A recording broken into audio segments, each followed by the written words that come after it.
اللهم إن ظاهرا وباطنا يقظة ومناما لمحة ونفس عدد ما في علم الله العظيم صلاة دائمة.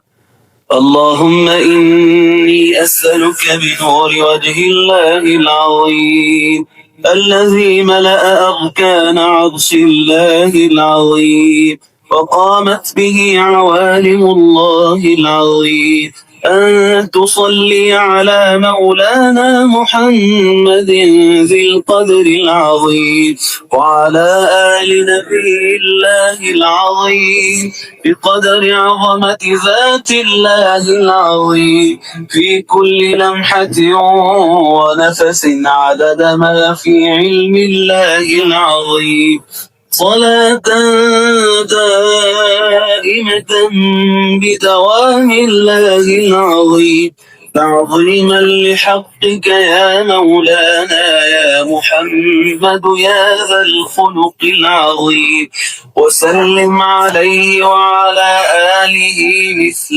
ذلك واجمع بيني وبينه كما جمعت بين الروح والنفس ظاهرا وباطنا يقظة ومناما واجعله يا رب روحا لذاتي من جميع الوجوه في الدنيا قبل الآخرة يا عظيم.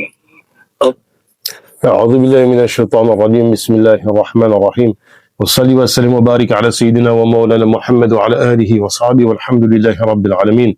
ربنا زدنا علما وعملا وأدبا وفهما. السلام عليكم ورحمة الله تعالى وبركاته. Alhamdulillah, thumma alhamdulillah. On va donc poursuivre, Inch'Allah Ta'ala, la lecture de la fatwa rédigée par l'imam As-Suyuti sur la vision du prophète alayhi salatu wassalam à l'état de veille.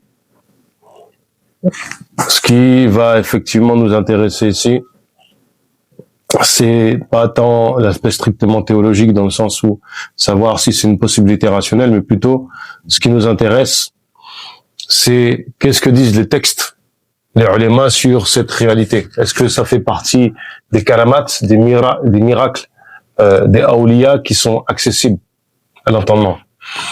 Ainsi, on a déjà avancé, alhamdulillah, on est sur la fin de la fatwa, là on va dire commencer une partie de la tanbihat, donc une remarque que fait ici l'imam As-Suyuti avant de passer à la conclusion.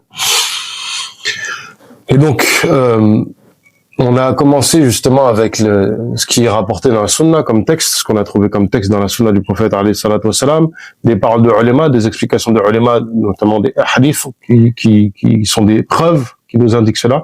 Et on a rapporté un certain nombre d'anecdotes de plusieurs grands awliya sur justement le fait d'avoir vu le prophète alayhi salatu wassalam à l'état de veille, voire encore plus extraordinaire, d'avoir interagi avec lui à partir de son maqam directement. Ainsi l'imam As-Suyuti nous dit la chose, al-awwal tanbihat, donc remarque, al-awwal aktharu ma naqa ru'yatu an-nabi sallallahu alayhi wa sallam fi yaqadha bil qalbi thumma yataraqqa ila an yura bil basar.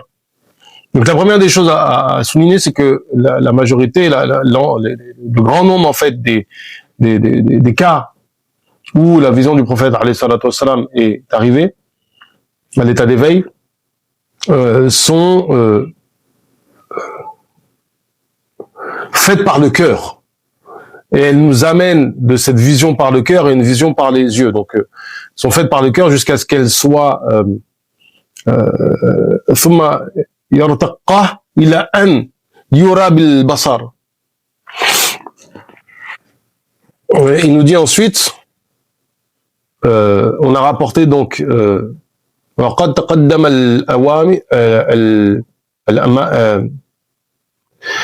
وقد تقدم الأمران في الكلام القاضي أبي بكر ibn Arabi. Donc on a rapporté précédemment la parole du Qadi ibn Arabi. Cependant, celle où il disait justement que cette vision était liée au suivi de la sunna du prophète alayhi salatu wassalam et à notre degré de purification du cœur. Cependant, ليست الرؤية بالبصرية كرؤية المتعارفة عند الناس من رؤية بعضهم البعض.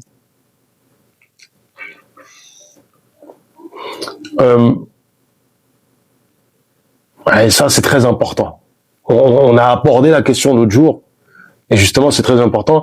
Mais cette vision par les yeux, elle n'est pas comme la vision qu'on fait avec les gens qu'on voit entre nous.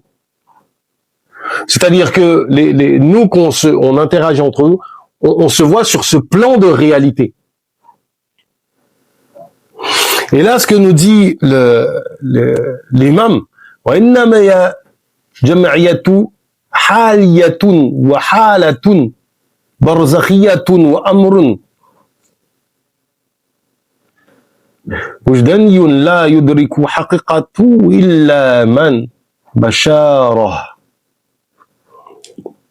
En fait, cette jama'iyya, cette rencontre, ce rassemblement que l'on connaît,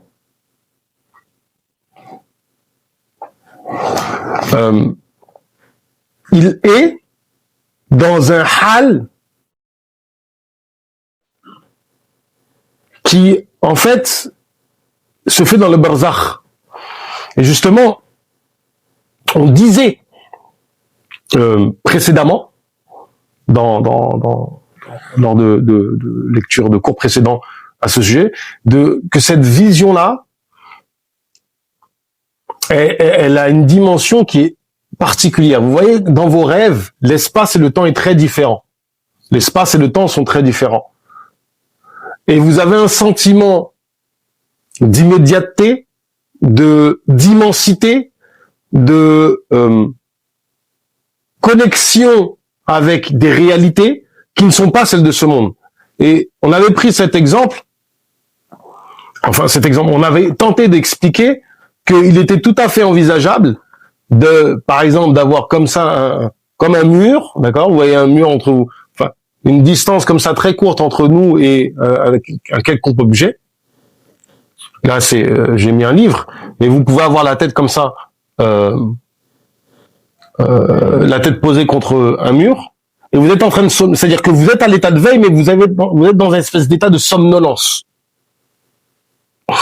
Et en fait, si vous voulez, l'idée ici, c'est faire comprendre que ce petit espace-là, dans l'état qu'on est en train de décrire, ça peut être tout un univers. Ça paraît étonnant comme ça, mais quand on ne l'a pas vécu, c'est très difficile. Les frères qui ont vécu ça entendent de quoi on parle, c'est que vous pouvez être dans une petite pièce, et cette pièce, elle devient comme si c'était un univers. Mais vous êtes toujours conscient d'être dans la pièce en même temps. C'est-à-dire que votre perception de réalité est totalement différente. Ce n'est plus la même. Et c'est de ça qu'ici, c'est le propos que tient ici l'imam As-Suyuti sur la vision du prophète alayhi salatu wassalam à l'état de veille, c'est que on est dans un hal particulier. On est dans un monde qui est le monde du barzakh. Le monde du barzakh, donc en fait, c'est ce monde qu'il y a entre l'au-delà et ce bas monde. C'est un monde intermédiaire. C'est là où se trouvent les âmes en attendant en fait le jour du jugement dernier.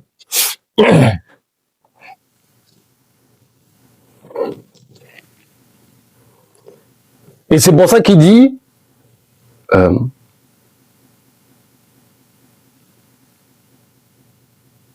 la yudriku haqiqatu illa man bashara. Ne réalise, c'est-à-dire que ce que je viens de dire là, dans l'esprit de quelqu'un qui n'a jamais vécu ça, qui n'a jamais eu l'occasion de connaître cela, ça échappe à toute perception. Vous pouvez pas c'est quelque chose qui est du domaine des sens, mais au sens spirituel. C'est-à-dire que je peux vous décrire la Tour Eiffel, tant que vous ne l'avez pas vue, ou que vous n'avez pas été en dessous de la Tour Eiffel, ou si je vous décris la sensation d'être proche de la Tour Eiffel, en vous disant, on va pas prendre la Tour Eiffel, on va prendre trop cet exemple-là, c'est fatigant. Prenons par exemple l'exemple de la grande tour qui est à Mecca, qui est en face du Haram. Quand on regarde les photos, quand on regarde de loin, on se dit mais quand même c'est énorme, regarde par rapport à la mosquée et tout ça. Je vous jure que quand vous êtes à l'entrée de la mosquée du Haram et que vous avez la tour en face de vous, aucune photo ne peut vous faire comprendre, ou vous faire visualiser comment ce bâtiment est énorme et écrase tout.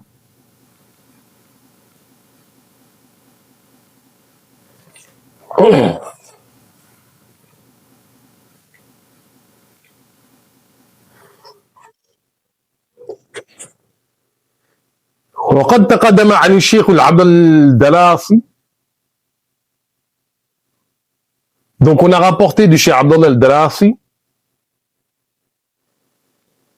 Donc le récit, فلما أحرم الإمام وحرمت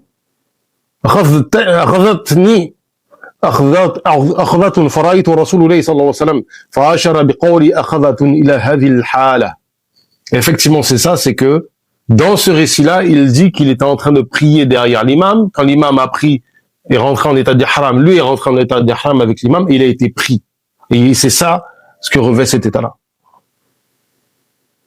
Il a été pris dans cet état spirituel. C'est-à-dire que dans cet état-là, il prie derrière le prophète, alayhi salatu wassalam, mais il reste dans l'assemblée. Il continue à prier derrière lui. C'est-à-dire que si vous êtes à côté de cet homme-là, vous ne voyez pas cet homme-là vivre ce qu'il vit. Vous le voyez vivre avec vous ce que vous êtes en train de vivre vous, à savoir prier derrière un imam. Donc vous le voyez faire les gestes normalement, etc. Et quand l'imam sort de la prière, vous le voyez sortir de la prière. Et c'est ça qu'il décrit. La deuxième chose, الثاني هل رؤية لذات المصطفى صلى الله عليه وسلم جسمه وروحه أو لمثاله. Mais en fait, la question c'est qu'est-ce que l'on voit? Est-ce que cette vision c'est l'essence d'Al-Mustafa alayhi salatu wassalam? D'ailleurs, du moins, est-ce que la vision de l'essence d'Al-Mustafa alayhi salatu wassalam renvoie à son corps ou à son ruh ou bien à ce qui est un mithal, donc une représentation si vous voulez.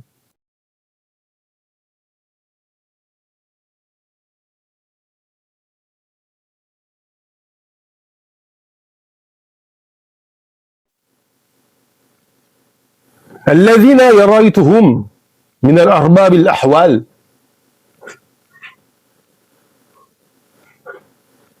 ceux parmi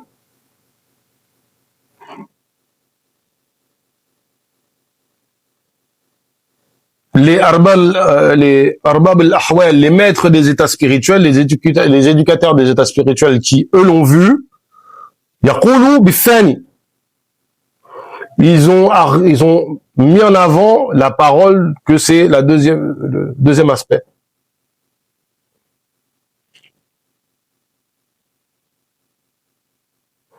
À savoir que ça serait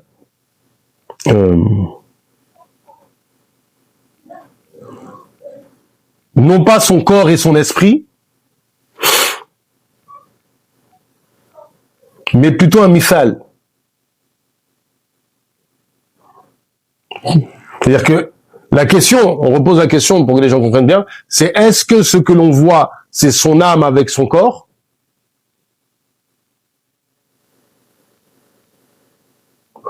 Ou est-ce qu'on voit un mithal, une représentation? L'imam Ghazali dit ليس المراد أنه يرى جسمه وبدنه بل مثالا له صار لذلك المثال آلة يتأدى بها المعنى الذي في نفسه. C'est-à-dire, on ne veut pas, ce qui est voulu par cela, c'est pas qu'on voit son corps et sa chair, plutôt c'est un mithal, une ressemblance, une forme qui incorpore donc sa réalité, ce qu'il est.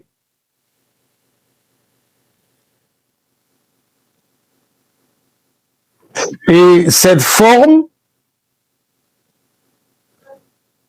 il dit wal alatu, en fait parce que ici ala ça peut être l'objet si vous voulez, ça peut être l'outil, mais ici c'est l'idée de forme. Ce qui est vu, taratan takuna haqiqatan wa taratan takuna khiyaliyah. Et ça c'est intéressant, c'est que des fois cette forme elle est réelle. c'est quelque chose de palpable. Effectivement, dans certains récits qui sont rapportés, alors, dans le cas où ceux qui étaient devant le maqam du prophète alayhi salatu wassalam, on comprend bien que le corps du prophète alayhi salatu wassalam est présent. Donc on parle pas de ces cas-là. Mais il y a des récits qui sont rapportés. Il y a un récit comme ça avec Shurul Khadim, où certains ulémas de Mauritanie sont venus le voir et lui ont demandé justement sur ces questions de la vision du prophète alayhi salatu wassalam. Qu'en est-il? Qu'est-ce que tu en dis, toi? Il les a invités à le suivre dans une tente qu'il avait, parce qu'à l'époque en Mauritanie, il avait un genre de tente comme ça, où seul lui pouvait rentrer. Quand il est rentré dans ce cas, ils sont rentrés dans cette tente, ils ont vu le prophète alayhi salatu wassalam assis là, et ils ont parlé avec lui, il a fait dua pour eux, et c'était terminé. Mais à ce moment-là, la vision elle était réelle dans le sens où cette forme qui était avec eux, c'est le prophète alayhi salatu wassalam, c'est un mithal du prophète alayhi salatu wassalam, mais il peut même limite les palper. Vous avez aussi le cas où dans le récit qu'on a lu où Cheikh Abdel Khalil Jilani radiyallahu anhu dit que le prophète alayhi salatu wassalam lui a crachoté dans la bouche. C'est des choses qui sont il y a un caractère entre guillemets physique.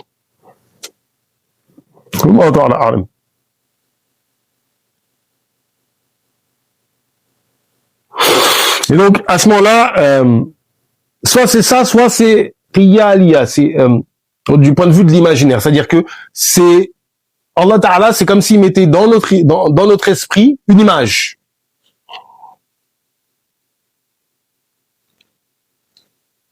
وَنَفْسُ غَيْرُ الْمِثَالِ الْمُتَخَيَّلِ.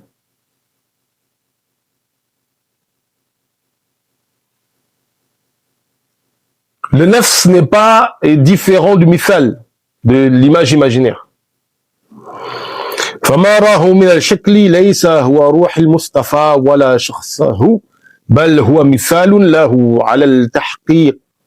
Et donc effectivement, selon le tahqiq, selon la confirmation, la recherche, ce que l'on voit n'est pas le ruh de Sayyidina Mustafa alayhi salatu wassalam, ni sa personne, mais plutôt c'est ce mithal.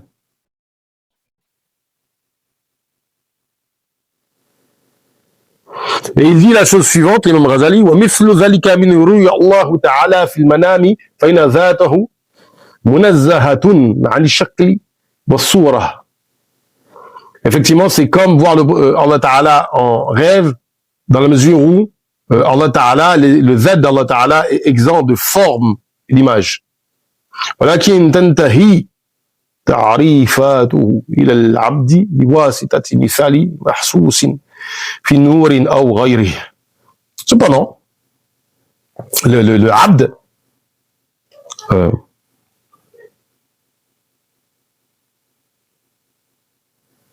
va pouvoir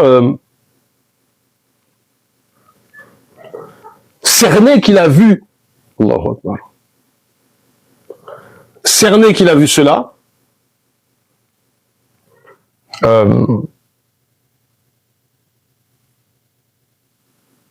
par le biais de ce mithal, d'image, d'exemple, d'allusion.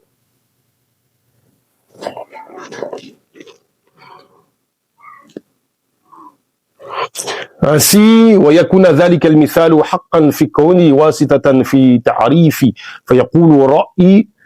Et en fait, c'est ce mithal, cette image, du moins cette allusion, cette ressemblance qui est authentique, permet à celui qui a vu de dire Ra'aytullahi fil manam, j'ai vu Allah Ta'ala dans le rêve. لا يعني أني رأيت ذات الله كما تقول في حق غيري. C'est-à-dire en aucun cas il a dit qu'il a vu le zat d'Allah Ta'ala, qui est totalement différent de toute perception.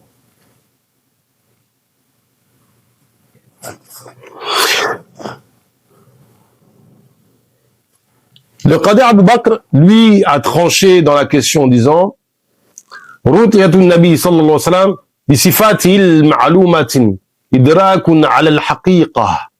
La vision du prophète alayhi salatu wa sallam d'une façon qui correspond en fait à ces caractéristiques que l'on connaît. Il reflète quoi? La haqiqa, c'est réel. ورؤيته على غير صفات إدراك للمثال. Et la vision d'une manière qui ne correspond pas à sa description reflète une ressemblance. En fait, en clair, c'est-à-dire que c'est tout à fait possible de voir en rêve ou à l'état de veille le prophète alayhi salatu wassalam d'une façon qu'on ne trouve pas dans les textes. Et ici, ça sera le mithal, ça ne sera pas sa réalité. En fait, ce qu'il dit là, c'est une belle explication.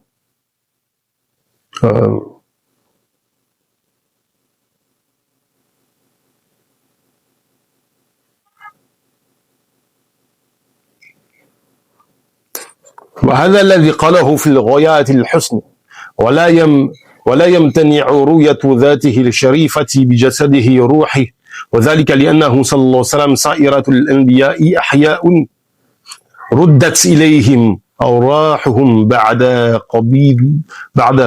قبضوا وأذن لهم بخروج من قبورهم وتصرف في الملكوت العلوي وسفلي وقد ألف البيهقي جزءا في حياة الأنبياء.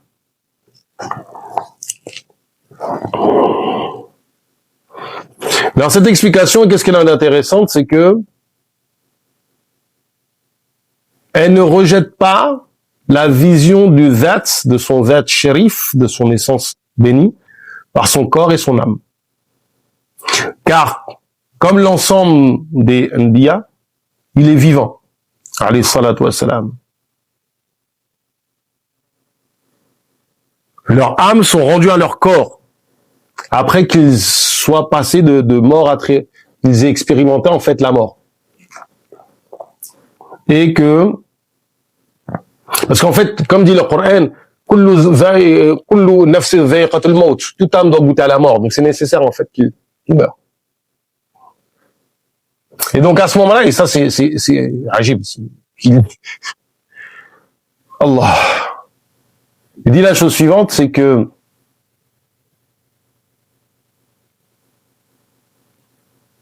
il est permis pour eux de sortir de leur tombe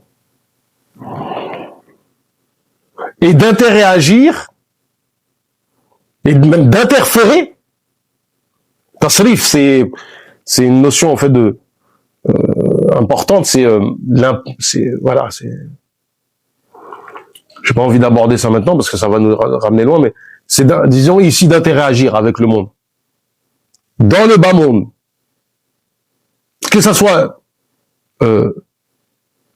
le bas monde, celui dans lequel on vit, ou même el malakut, c'est-à-dire les sphères célestes. Pour ceux qui seraient tentés de dire ouais mais d'où tu sors ça, c'est très très simple. En fait, Sayyidina Mohammed alayhi salatu wassalam, il est monté jusqu'au 7e ciel. Il est allé au-delà du Arsh.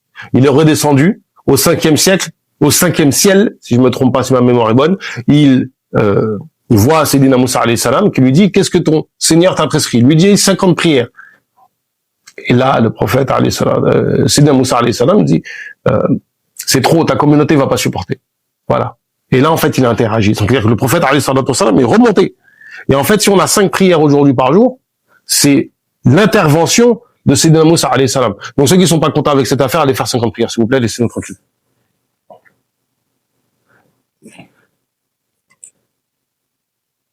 Et il y a d'autres choses encore qu'on va pas aborder ici. Mais pour eux, le plus simple, c'est ça. Parce que dites-vous que lorsque les prophètes sont dans chaque cieux, parce que quand vous lisez le récit de la Dune et Mi'raj, vous constatez que le prophète alayhi salatu wassalam, il rencontre plusieurs prophètes à chaque ciel. Or, ces prophètes, en même temps, à ce même moment-là, leurs corps sont dans leur tombe. D'ailleurs, on le verra, à un moment donné, on va évoquer le récit où Sayyidina Moussa alayhi salam est dans sa tombe et le prophète alayhi salatu wassalam le voit prier. Et ça, c'est soit quand il va ou soit quand il retourne, en fait, d'Al-Quds, de Jérusalem. Par conséquent, il le croise au 5e ciel, mais aussi il le voit dans sa tombe en train de prier.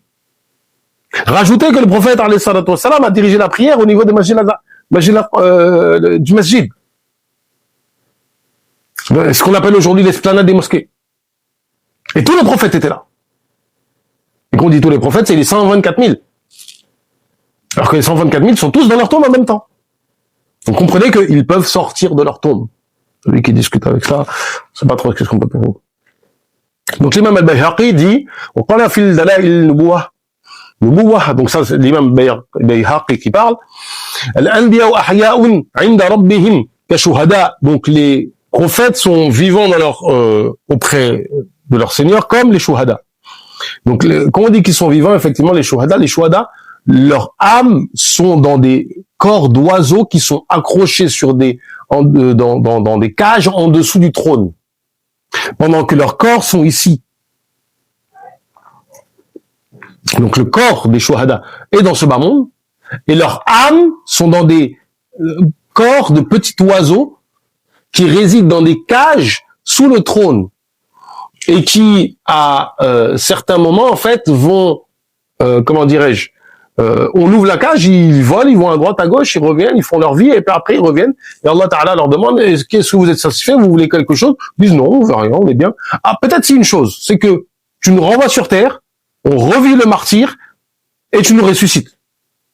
Et on revient ici. Et ensuite tu nous renvoies sur terre, et ainsi de suite. C'est des récits qui sont connus. Donc on a fait Kitab al-i'tiqad, il dit dans Kitab al-i'tiqad,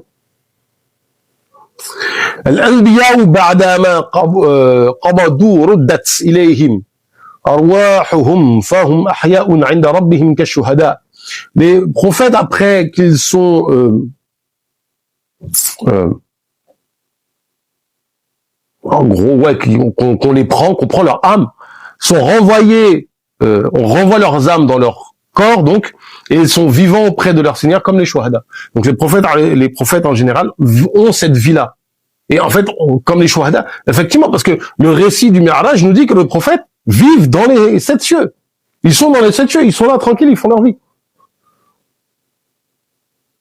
Voilà le oustaz, donc le professeur Abu Mansour Abdul Qahir Ibn Tahir al-Baghdadi, donc l'Ash'ari, très connu, le grand savant, le grand muhaddith, et aussi l'auteur du Tarikh, donc le récit sur Bagdad et son histoire, a dit قال المتكلمون المحققون في أصحابنا أن نبينا صلى الله عليه وسلم حي بعد وفاته وأنه يبشر بطاعات أمته ويحزن بمعاصي العساه منهم.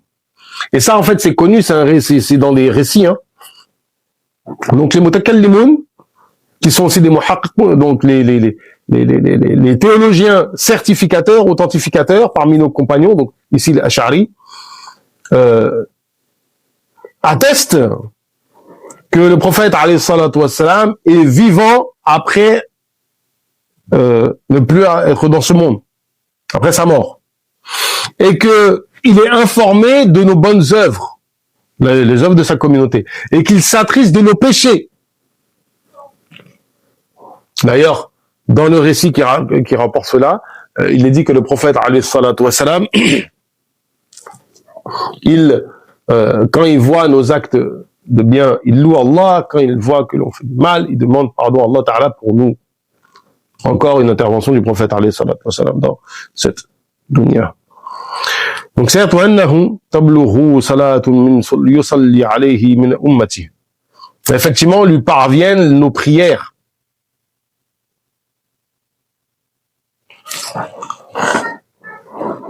Les gens de sa communauté. Wa qal, donc il dit aussi, inna al-anbiya ila yablanuna wa la ta'kulu l'ardu minhum shay'a. Effectivement, les prophètes, la terre ne prend pas, ne mange pas leur corps. La terre ne déconce pas ni ne mange leur corps.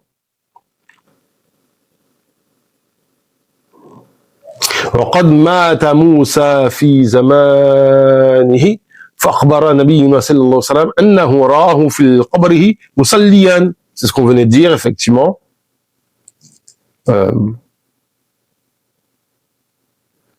Moussa alayhi salam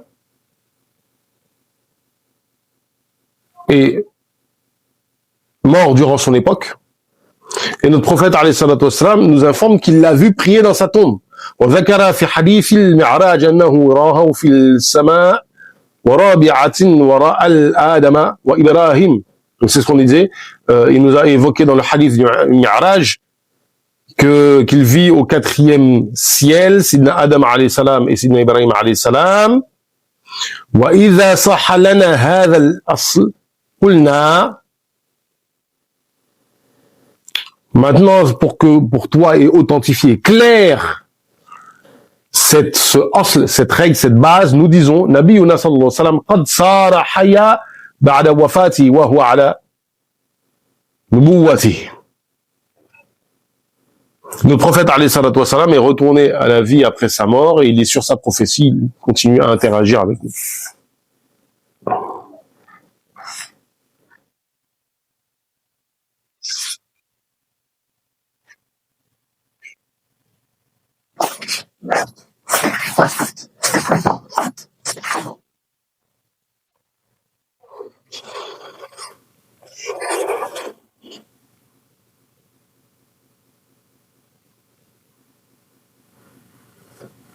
Al-Qurtubi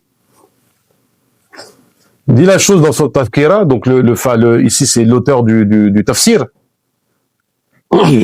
Tafkira, c'est son livre qui traite de la vie après la mort.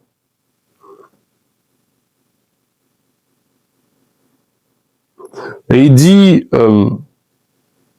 après le hadith Sa'aqah, pour l'évanouissement mentionné par son cher, il dit la chose suivante. الموت ليست بعدم محض. الموت ليس بعدم محض. La mort n'est pas un anéantissement complet. وإنما هو انتقال من حال إلى حال. C'est plutôt le changement, la transition d'un état à un autre. C'est-à-dire qu'on change d'état. En fait, c'est ça la mort. On change d'état. ويدل على ذلك أن الشهداء بعد قتلهم وموتهم أحياء يرزقون فرحين مستبشرين. Et la preuve de cela, l'indication de cela, c'est que les shuhada, après le fait qu'ils aient été tués et qu'ils soient morts, sont vivants, nourris et contents. Ils reçoivent la bonne nouvelle. وهذه صفات الأحياء في الدنيا. Et ceci, ce sont quoi? Ce sont des caractéristiques de la vie de ce bas monde. وإذا كان هذا في الشهداء فالأنبياء أحق بذلك وأولا. Et si cela est vrai pour les shuhada, pour les prophètes, ils sont encore plus, sont prioritaires sur cela. Ils sont plus méritants qu'eux. Ils sont plus en droit d'obtenir cela. Ils sont plus méritants qu'eux. A fortiori. وقد صح أن الأرض لا تأكل أجساد الأنبياء. Et effectivement, il a été authentifié que la terre ne mange pas le corps des anbiya. وأنه صلى الله عليه وسلم اجتمع بالأنبياء ليلة الإسراء في البيت المقدس وفي السماء رآه موسى قائما يصلي في قبره. Et effectivement, le prophète alayhi salatu wassalam a été rassemblé, a rencontré plutôt les prophètes la nuit de l'Isra, donc la nuit du voyage nocturne et du Mi'raj, à Beit el-Maqdis, donc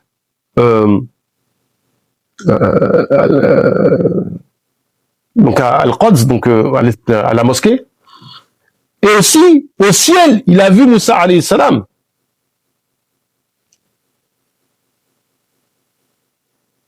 Donc en fait, il a vu à 3 endroits.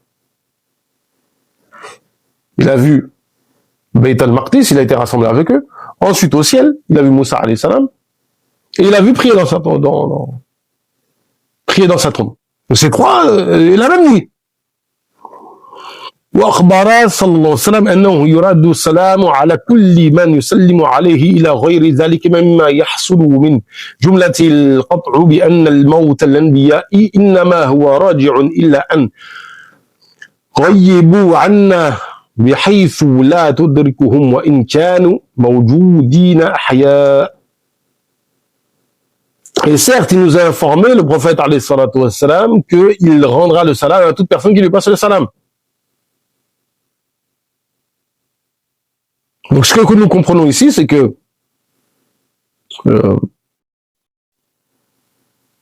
On ne les voit pas en fait dans ce monde-là.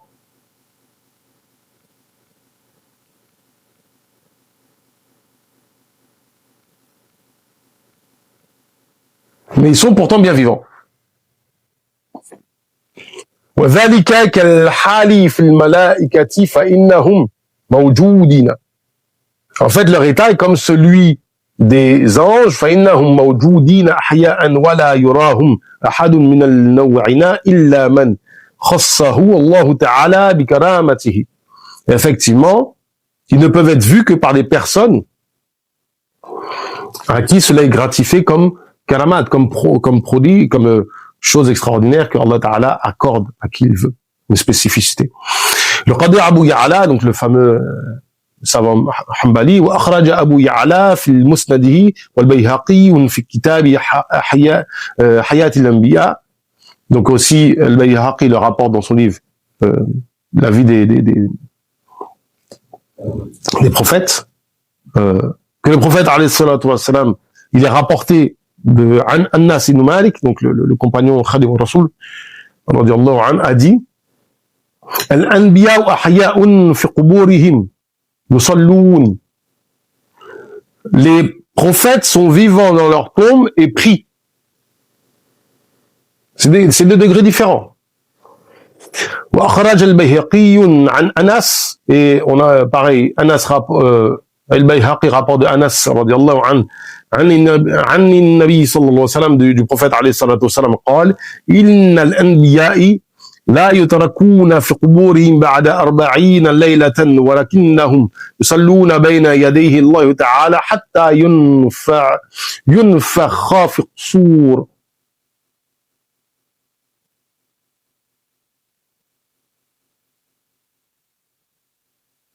Donc les prophètes ne sont pas laissés dans leur tombe plus de 40 nuits. Ils prient devant Allah Ta'ala